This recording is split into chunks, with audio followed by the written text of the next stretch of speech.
नमस्कार विद्यार्थी मित्रांनो, ब्राईट फ्युचर एज्युकेशन ग्रुपच्या युट्यूब चॅनल मध्ये मी डॉक्टर सागर जाधव तुमचे सहर्ष स्वागत करतो. विद्यार्थी मित्रांनो, आज आपण डिस्कस करणार आहोत ट्रान्सफर रूल विषयी.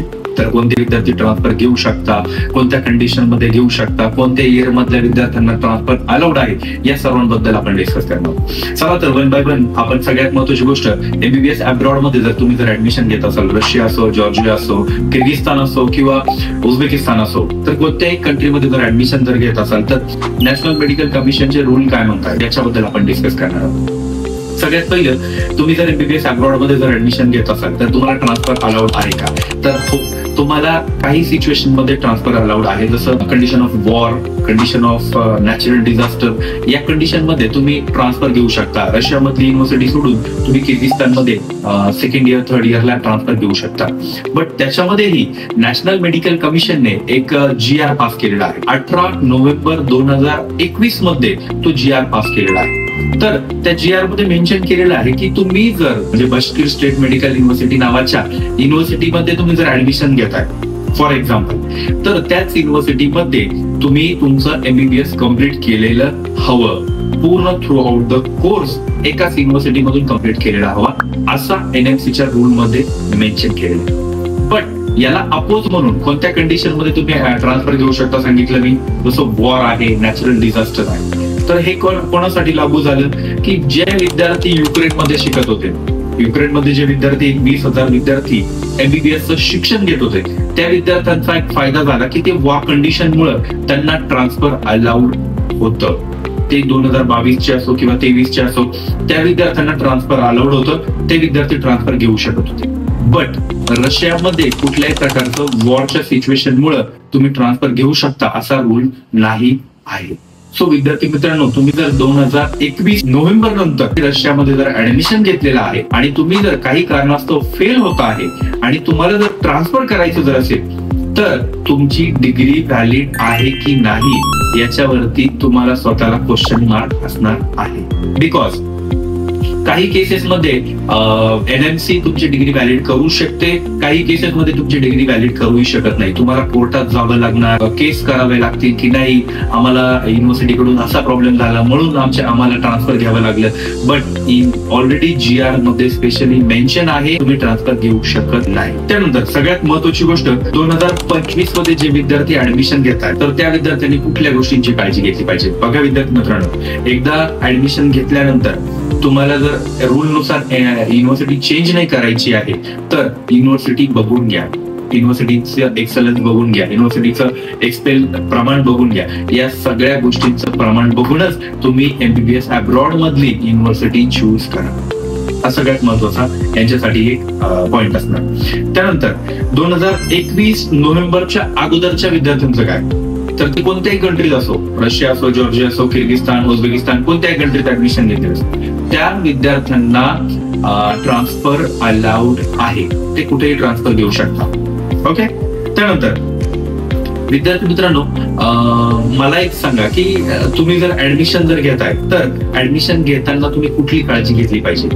जर तुम्ही अब्रॉड मध्ये ऍडमिशन घेताय तर युनिव्हर्सिटीमध्ये जे मुलं शिकतायत त्यांच्याशी डिस्कस केलं पाहिजे की what is the toughness level of university. का? तर आतापर्यंत किती युनिव्हर्सिटी मधून मुलांना एक्सपेल करण्यात आलं, तिथं एक्झाम पास करण्यासाठी किती टाइम तुम्हाला अटेम्प्ट दिले जातात. जसं फॉर एक्झाम्पल एक युनिव्हर्सिटी फॉर एक्झाम्पल तिला 3 वेळा मुलाला चान्स दिला जातो. First exam, second exam, third exam. जर तुम्ही थर्ड एक्झाम पर्यंत पास करू शकत जर नसाल तर त्या विद्यार्थ्याला एक्सपेल करण्यात येतं due to study reasons. So विद्यार्थी मित्रांनो, हे सगळं डिस्कस करूनच तुमचा काउन्सिलर हा खूप ऍक्टिव्ह असायला हवा यामध्ये.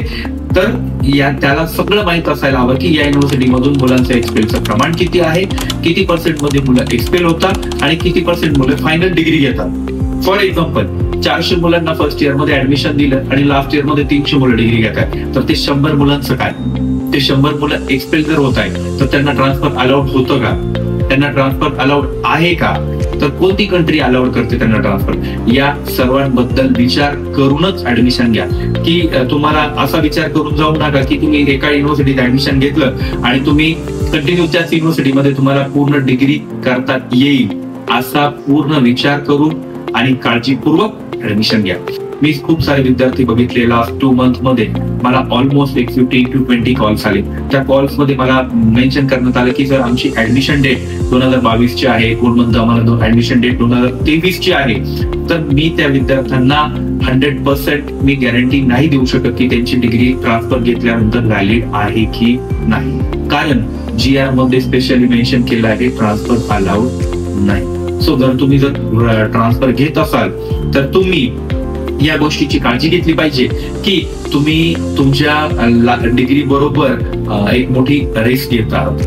तर त्या रिस्क मध्ये तुम्ही ट्रान्सफर घेऊन आणि ती डिग्री इंडियामध्ये आल्यानंतर व्हॅलिड आहे की नाही यावरती तुम्ही विचार करूनच ट्रान्सफर घ्या. त्यानंतर भरपूर सारे विद्यार्थ्यांनी असेही बघितले की विदाऊट नीट अब्रॉडला जात आहे. हा सगळ्यात मोठा पॉइंट आहे. विदाऊट नीट मध्ये खूप सारे विद्यार्थी अब्रॉडला जात आहेत. तर त्या विद्यार्थ्यांचं काय?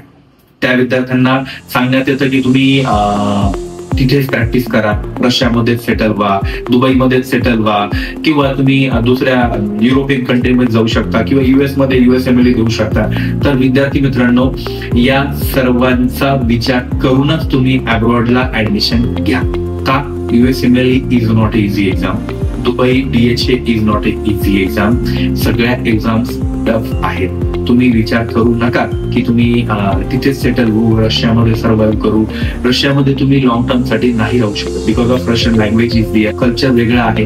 या सर्वांचा विचार करूनच विदाऊट नीट ऍडमिशन जर घेत असाल तर तसं घ्या. आणि बहुतांश युनिव्हर्सिटीज विदाऊट नीट ऍडमिशनला अलाउड करत नाही. खूप कमी युनिव्हर्सिटीज आणि खूप कमी एजंट त्यांना फसवताय असं म्हटलं तरी चालेल की एजंट त्यांना विदाऊट नीट ऍडमिशन करून देत आहे. बट ते एजंट 1 वर्षानंतर तुमचा कॉल उचलणं जर बंद केलं तर तुमचं विदाऊट नीटचं ऍडमिशन हे तुमचं फेल होणार.